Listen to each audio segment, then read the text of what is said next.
John, well done. Fergal, always a tough opponent, but I suppose it was a tale of two black ball games that kind of changed it in your favour in the middle of that match. Yeah, no, he should have went 2-0 in front, and then I'm trying to think of the other frame that he lost. But when I've went 2-1 in front, so best of sevens. It's always going to be tough, really, early in the morning.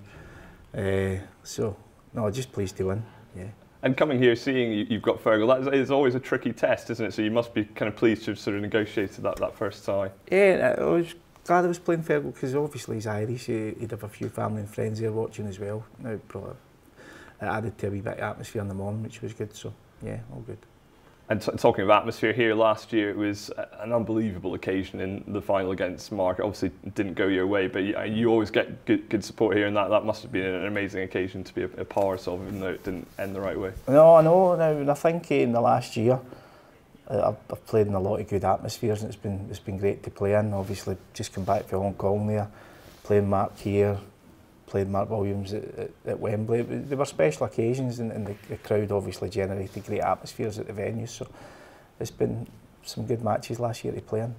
Yeah, I mean, obviously last week in Hong Kong, do you think that was a bit of a watershed moment for the sport? I'm playing in front of 9,000 fans. That was in the final, and then obviously it was an amazing moment when Marco made the 147 against you, not the way you wanted to go, but I remember seeing you cup your ears at the end of that. Have you ever heard noise like that in a snooker arena? No, it was incredible, the noise, because it was building up, and then when he potted the final black, it was an incredible noise to be actually there. He witnessed it, so it would be great if there was more tournaments like that now on the calendar. It would be amazing to play in.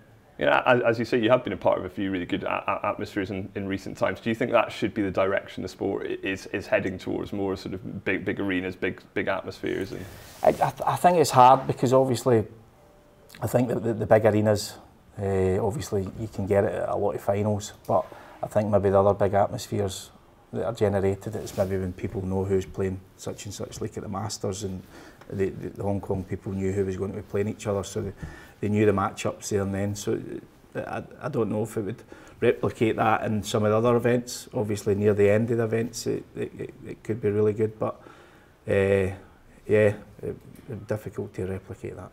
And did you find playing in an arena that size in Hong Kong, it must have been a very different experience? I mean, we've never seen anything like that before. What was it like to be in the middle of it? Oh, it was great. It was great, and as I said, it was just the atmosphere that just slowly built all the way through the matches, and to maybe some of the viewers back home, when they'd maybe look in, they'd maybe see some empty seats and different things, but now, as you say, it holds 9,000 or 10,000 people, so it still generated a great atmosphere. And you had that big win over Judd in that first tie there. Could that be an important result in your season going forward, having lost a few kind of close ones over the last period? Could that be a big win for you to? I hope so. Obviously, it's difficult to beat the top boys, and any time you do, now you should be feeling happy about your game, but then it can easily be brought back down to earth when you're maybe struggling a little bit in practice or whatever. Have you anything off the table, whatever, and then it can drag you down a little bit, whatever. So it's just one of the things. You just go in and give it your best shot at these events and give it everything. And next up for you here is Jackson Page. He's a player who's really seemed to come on over the last year. That'll be a really interesting second round tie, that one. Yeah, he obviously plays a lot with Mark Williams, so he doesn't really fear anyone that he would go in against. Obviously, we practicing with someone like that over the years, so. No, he's a really attacking player, good for the game. No, I look forward to playing. Well done today and good luck. Cheers, thank you.